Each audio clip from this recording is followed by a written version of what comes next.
First question है कि basically कि एक फील्ड में एक्सपर्ट होना चाहिए या बहुत सारी फील्ड्स में मीडियोकर होना चाहिए।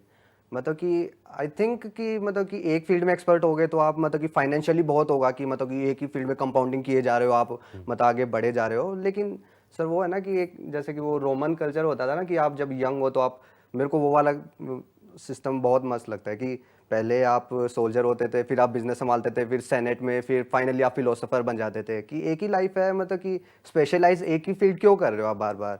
मतलब कि बहुत सारी चीज़ें करना आई थिंक मतलब कि अच्छा वे होगा जीने का।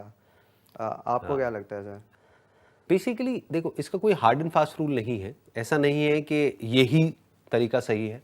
For example Sachin Tendulkar is there, उन्होंने अपनी पूरी लाइफ डिवोट कर दी क्रिकेट के लिए। क्रिकेट में जी। तो क्या वो सही है या वो गलत है? ऑब्वियसली सही है, क्योंकि उन्होंने आने वाली पूरी की पूरी एक जनरेशन के लिए एक एग्जाम्पल सेट कर दिया। इनफैक्ट और जितने भी क्रिकेटर्स हैं सबने अपने कहीं ना कहीं इंटरव्यूज में बोला है कि वो जो सचिन तेंदुलकर है वो उनके आइडल हैं। या राइट, वो आइडल क्यों बन पाए? क्योंकि उन्होंने एक ही चीज पर फोकस किया। कुछ लोग होते हैं कि मतलब फाइनली पैशन मिल जाता है कि जी, जैसे सचिन तेंदुलकर की भाई क्रिकेट ही पसंद और कुछ करना ही नहीं है।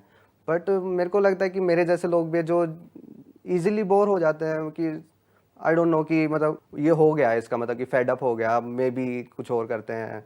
जैसे कि आपने भी कुछ नया स्टार्ट किया, जैसे इलोन मस्क भी पहले पेपैल की साइड थे, फिर एकदम रॉकेट कंपनी टेस्ला की साइड निकल गए।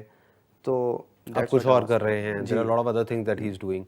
तो basically that's what I am saying कि इसका कोई हार्ड एंड फास्ट रूल नहीं है। It depends upon your personality. जैसे दो अलग अलग हमने नाम लिए इस वक्त, एक है सचिन तेंदुलकर, एक है इलॉन मस्क। दोनों का अपना स्टाइल ऑफ वर्किंग बिल्कुल अलग है, बिल्कुल। दोनों की अपनी फील्ड बिल्कुल अलग है, दोनों की फील्ड के डायनामिक्स बिल्कुल अलग है।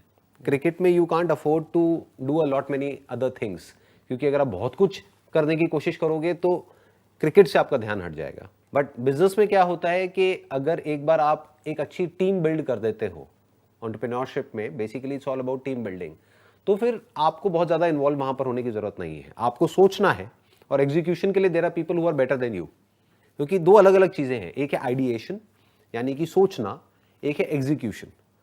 तो इलॉन मस्क की क्या स्ट्रैटेजी है? वो सब कुछ खुद नहीं एग्जीक्यूट करते हैं। ऐसे ही स्टीव जॉब्स ने जो भी किया उन्होंने खुद तो सब कुछ एग्जीक्यूट किया ही नहीं। तो it's more about your own personal calling. इसका कोई हार्ड एंड फास्ट रूल नहीं है। और उसमें ये नहीं है कि आपने अगर ये किया है तो पूरी जिंदगी आपको यही करना पड़ेगा। जैसे मैं अगर अपना आपको एग्जांपल दूं तो मैंने शुरुआत कहाँ से करी? एक बहुत ही छोटे लेवल से अपने घर से ही एज अ फोटोग्राफी फोटोग्राफर शुरुआत करी। पोर्टफोलियो। फिर फोटोग्राफी मैंने छोड़ दी।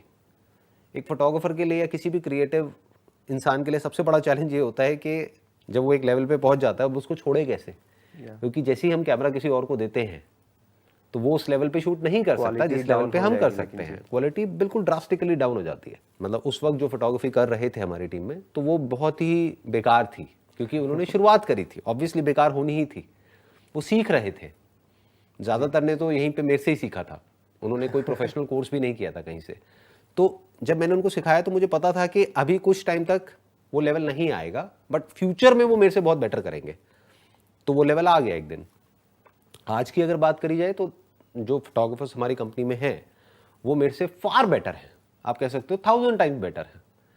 तो फोटोग्राफी मैंने करी और छोड़ दी। इसी तरीके से फिर बिजनेस किया। बिजनेस को ये तो नहीं कह सकते कि पूरी तरह से छोड़ दिया, बट अभी जो मेरा मेन फोकस है दैट इज दी सेशंस, ये जो हो रहे हैं। तो ये दोनों अपने आप में एक बिल्कुल ही अलग अलग फील्ड्स हैं। एक तरफ है, इसको हम बोल सकते हैं फिलॉसफी या साइकोलॉजी, कुछ भी हम इसको नाम दे सकते हैं। दूसरी तरफ है एंटरप्रेन्योरशिप। अब फ्यूचर में क्या करने वाला हूं मुझे पता ही नहीं। अगर आप मुझसे पूछोगे कि एक साल बाद आप क्या कर रहे होगे, जैसे अभी ये सेशन हो रहा है, क्या मुझे एक साल पहले पता था कि ऐसा कुछ होने वाला है? नहीं, बट आज हो रहा है।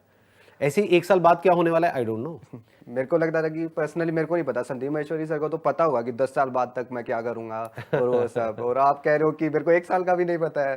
मतलब राइट। कि ये हो सकता है कि सर आप अगर फेडअप हो गए तो मतलब कल को आप बोल दो कि भाई मैं नई कंपनी चला रहा हूँ, आप लोग चला लो, मतलब कि मैं तो बस यही करूंगा। या नहीं, ऐसा नहीं कि मैं फेडअप हो जाऊंगा तो ये करूंगा, क्योंकि अगर फेडअप होकर के हम चीजें छोड़ने लग गए फिर तो हम कुछ भी छोड़ देंगे।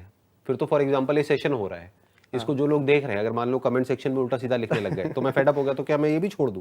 क्या मैं बिजनेस भी छोड़ दूं? क्या मैं सब कुछ छोड़ दूं? फिर अपनी रिलेशनशिप्स भी छोड़ दूं? तो I will not leave it because I am fed up of that. जैसे मैंने फोटोग्राफी छोड़ी, इसलिए नहीं छोड़ी कि मेरे को फोटोग्राफी पसंद नहीं थी, इसलिए क्योंकि मेरे माइंड में कुछ बड़ा चल रहा था। That was entrepreneurship.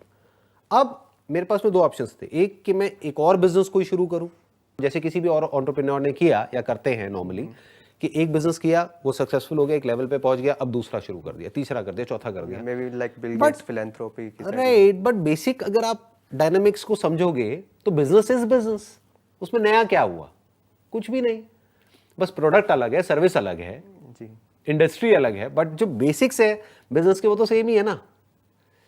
तो अगर आपने बिजनेस को मास्टर कर लिया है तो अब आपके पास में दो चॉइसेस हैं, जैसे मेरे पास में दो चॉइसेस थी कि या तो अलग बिजनेस में अपना पूरी एनर्जी लगाऊं, वहां से क्या होगा, I will make money, but पैसे की अपनी एक लिमिट है, एक लिमिट के बाद में जा करके, एक लिमिट तक तो वो इंपॉर्टेंट है, बट उसके बियॉन्ड जा करके तो इंक्रीमेंटल बेसिस पे वो आपको खुशी नहीं देता है, वो आपको सेटिस्फैक्शन नहीं देता है। तो ये दो अलग अलग पाथ्स हो गए, एक हो गया अपने पैशन को फॉलो करने का पाथ, उसको आप बोल सकते हैं इनसाइड आउट, कि जो अंदर से हो रहा है उसको हम बाहर एक्सप्रेस कर रहे हैं। एक है बाहर जो सब कर रहे हैं वही हम कर रहे हैं, ज़्यादातर लोग ऐसे ही करते हैं, तो वो हमारी अपनी कॉलिंग है।